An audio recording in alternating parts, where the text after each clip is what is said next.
Hola, ¿qué tal? En este vídeo voy a hablar sobre la difteria, sus causas, las manifestaciones clínicas, el diagnóstico, el tratamiento, la prevención y los mecanismos por los que se produce. Entonces, ¿qué es la difteria? Es una enfermedad infecciosa. Está producida por el Corynebacterium diphtheriae. Este Corynebacterium es una bacteria, es un bacilo gram positivo y es aerobio. Tiene una forma alargada, a veces como de bastoncillo, y el cultivo adopta una forma parecida a la de un ideograma chino, como se ve en esta imagen. El cuadro patológico en realidad es producido por una exotoxina que secreta el Corynebacterium. Esta exotoxina la secretan los Corynebacterium que están infectados por unos bacteriófagos que condicionan esta síntesis de la exotoxina y su secreción, que como digo es la que provocará el daño en el organismo y que se difunde desde el lugar de la infección. Es una toxina muy potente. Hay que saber que la palabra exotoxina significa una proteína, es una proteína que provoca efectos negativos en el organismo, en células que tienen receptores específicos para ellas, pero que se secreta por la bacteria. En cambio, cuando hablamos de endotoxina, es cuando normalmente son lipopolisacáridos que están en la membrana o la pared de la bacteria o incluso se sintetizan dentro de esta y que salen fuera de la bacteria cuando hay una lisis o una rotura de esta. En este caso, el problema está en la exotoxina. En este caso también hablamos de exotoxina AB. Y el efecto en términos generales que provoca en el organismo es una alteración de la síntesis proteica de las células en las que actúa.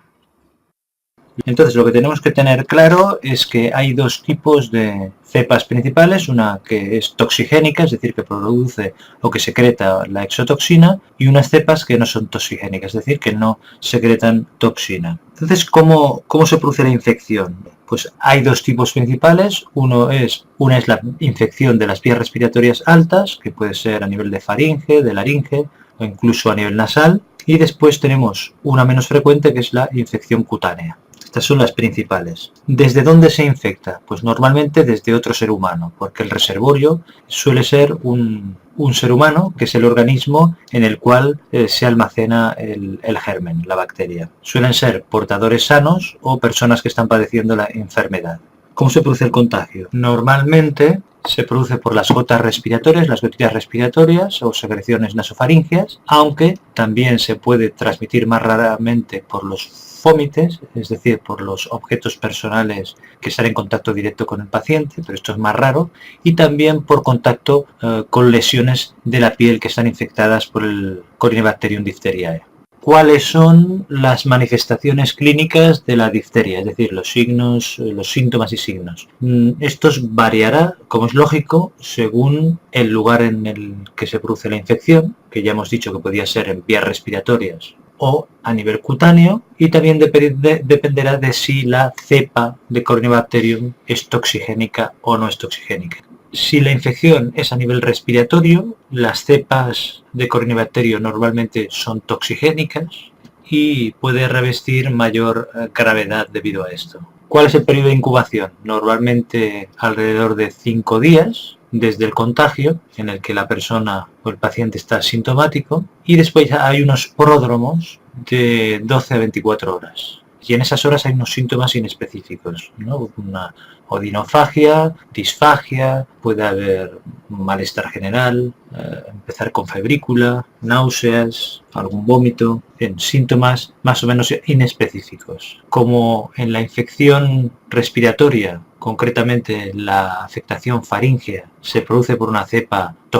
toxigénica, esta exotoxina hemos dicho que actuaba a nivel celular y alteraba la síntesis de proteínas, provocando la aparición de una membrana que es típica a nivel de amígdalas, que es como una especie de exudado blanquecino que brilla y que luego empieza a transformarse en una especie de membrana, se llama membrana, pero es una pseudomembrana, que es de tipo grisáceo y que tiene un aspecto como el que se ve en las imágenes.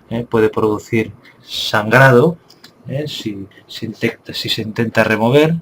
Y después es característico también el que haya una hinchazón del cuello. Se llama cuello de toro, como se puede ver en la otra imagen. Habrá un edema local y también adenopatías que provocan esta hinchazón, y los síntomas que puede producir son ronquera, una tos de tipo perruno, estridor, disnea, y si la membrana o pseudomembrana de la que estamos hablando se extiende hacia la laringe y la tráquea, puede llegar a obstruir parcial, incluso si se desprende totalmente, la vía respiratoria. También puede ir a nivel nasal con secreciones serosanguinolentas. En el caso de la infección de la piel, suele ser una mezcla de cepas no toxigénicas y toxigénicas.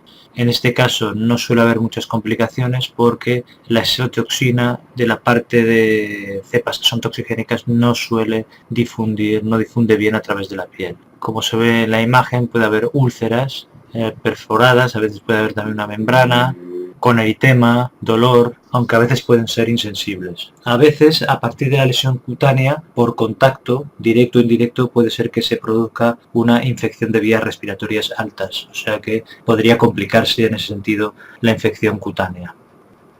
¿Qué complicaciones puede tener la difteria? Ya hemos comentado antes que la difteria de vías respiratorias, la difteria respiratoria, puede provocar una obstrucción parcial o completa de la vía respiratoria. Esa sería una complicación grave, pero después tenemos ya otras complicaciones que son consecuencia de la difusión de la exotoxina de esas cepas que son toxigénicas.